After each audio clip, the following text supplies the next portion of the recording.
இப்ப மாற்றுத்திறனாளிகள் அப்படின்னு சொல்லும் பொழுது இந்த வார்த்தை இன்னைக்கு ஊனமுற்றோங்கிற வார்த்தை கிட்டத்தட்ட மறைஞ்சிருச்சு. எல்லா பத்திரிகைகளும் சரி, அடுத்தடுத்து வந்த அரசுகளும் சரி, மாற்றுத்திறனாளிகள்ங்கிற வார்த்தையை தான் பயன்படுத்துறாங்க. இது உள்ளபடியே ஒரு கண்ணியத்தை கொடுக்க வேண்டியது. இப்ப மாற்றுத்திறனாளிங்கிற வார்த்தையை கொண்டு வரதுக்கு முன்னாடி எங்களுக்கு என்ன ஒரு மன உளைச்சல் இருந்துன்னா, நமக்கு ஏதோ குறை இருக்குது அப்படிங்கிற மாதிரி தான் இருந்துச்சே தவிர, குறையுள்ள மக்கள் அப்படிங்கிறத தாண்டி ஒரு திறமை உங்களுக்கு இருக்கு அப்படிங்கிற அந்த தன்னம்பிக்கையை ஊட்டியவர் கலைஞர் அவர்கள். சார், அவரு மாற்றுத்திறனாளிகள் வார்த்தையை மாத்திரம் கொண்டு வரல சார், மாற்றுத்திறனாளிகளுக்குன்னு ஒரு பிரத்யேக துறையை கொண்டு வந்தார். அந்த துறையினுடைய அமைச்சராக ஒரு சக்கர நாற்காலியில் இருக்கும் ஒருத்தர் தான் அவருடைய அமைச்சராகவும் மாறினார். கலைஞர் அப்படிங்கிறது இல்லை, அவரே சர்க்கர நாற்காலில் இருந்தாங்க, அவங்களே அந்த துறையினுடைய தலைவராகவும் இருந்து நானே இந்த கண்ட்ரோல் எடுத்துக்கிறேன் அப்படின்னு அதுக்கான ஒரு இது தெற்காசியாவிலே அந்த மாதிரி நடந்ததில்லை.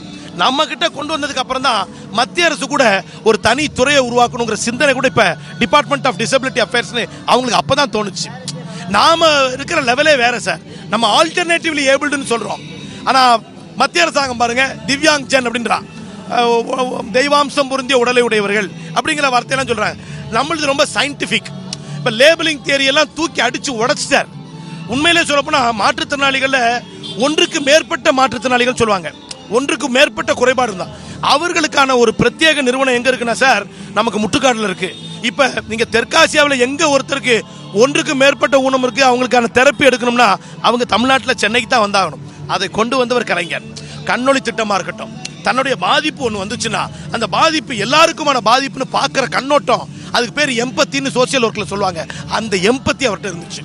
That made him as a great leader. உண்மையிலேயே is a great leader sir. Sir, அவர் தலைவருங்கிற விஷயத்தை தாண்டி அவர் எங்களுடைய தோழர். இப்ப அண்ணா அறிவாலயத்துக்கு ஒரு தடவை போயிருந்தபோது அவர் உங்கள நான் ஒருத்தன் அப்படின்ட்டார். அவருடைய அந்த ஒரு வார்த்தை உண்மையிலேயே எங்களுக்கு ரொம்ப மனசுக்கு ரொம்ப சந்தோஷமா இருந்துச்சு. உங்கள ஒருத்தர் நானும் உங்களை மாதிரி மாற்றுத்திறனாளி தான் அப்படின்னு அந்த மாதிரி ஒரு மிகப்பெரிய லெவல்ல இருக்கிறவங்க அப்படிலாம் சொல்ல மாட்டாங்க. உண்மையிலேயே ரொம்ப மன மகிழ்ச்சியும் சந்தோஷமா இருக்குது. தலைவர் கலைஞர் அவர்களுடைய லெகசிங்கிறது எங்க மனசுக்குள்ளார தொடர்ந்து நிற்கும். It will always stand with us. நாங்க அவரை அப்படிதான் பார்க்கிறோம், வெளியால பார்க்கல.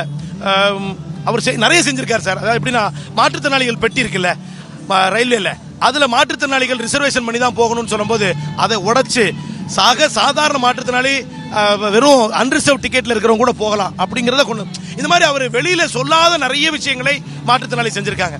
மாற்றுத்திறனாளி அடையாள அட்டை எதுக்கு பயன்படும், அந்த அடையாள அட்டை வாங்கி எனக்கு என்ன பிரயோஜனம் அப்படின்னு மாற்றுத்திறனாளி நாங்களே வெதும்பி இருக்கோம். அந்த அட்டையை கொடுத்துட்டு 75% இடஒதுக்கீட்டுல நீ போலாம், ஃப்ரீ பஸ் பாஸ் பண்றோம் அப்படின்னு கொண்டு வந்தது தலைவர் கலைஞர். எம்பிபிஎஸ் படிச்சாலும், இன்ஜினியரிங் படிச்சாலும், பிஷரிஸ் படிச்சாலும், எது படிச்சாலும் மாற்றுத்திறனாளிகளுக்கான ஃப்ரீயா நம்ம பண்ணலாம், படிக்கலாம், படிக்க வச்சது சார். இது மாதிரி நிறைய விஷயம் இருக்காரு. ஒரே நாள் 9 அரசு உத்தரவுகள், 3% இடஒதுக்கீடா இருக்கட்டும், மாற்றுத்திறனாளி ஒருத்தர் ஜட்ஜா மாத்துனது, இப்படி அவர் நிறைய செய்திருக்கார். அது ஒரு கட்சி அதுக்காக செய்யல சார், சமூக நீதி. அந்த சமூக நீதியில மாற்றுத்திறனாளிகளோட நீதி இருக்கு, அவர்களுக்கு உரிமை இருக்கு, அதை ஓங்கி பேசியவர். அதாவது பிறப்போக்கும் எல்லா உயிர்க்கும்னு தமிழ் மாநாட்டில் எழுதுறாரு.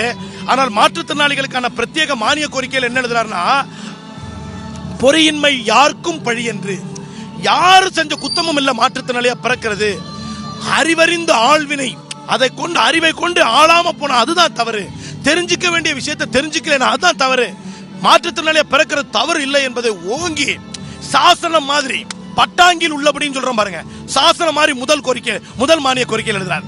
அவருக்கு ஒரு கிளாசிக்கல் டச் எப்போதுமே இருக்கும், அதுதான் கலைஞர். அதுக்காக தான் அவருக்கு பிடிக்கும். we love Kalaignar sir. இது பொலிட்டிக்கல் இல்ல சார், அதை தாண்டி அவர் எங்களுக்கான தலைவர். we love him. thank you.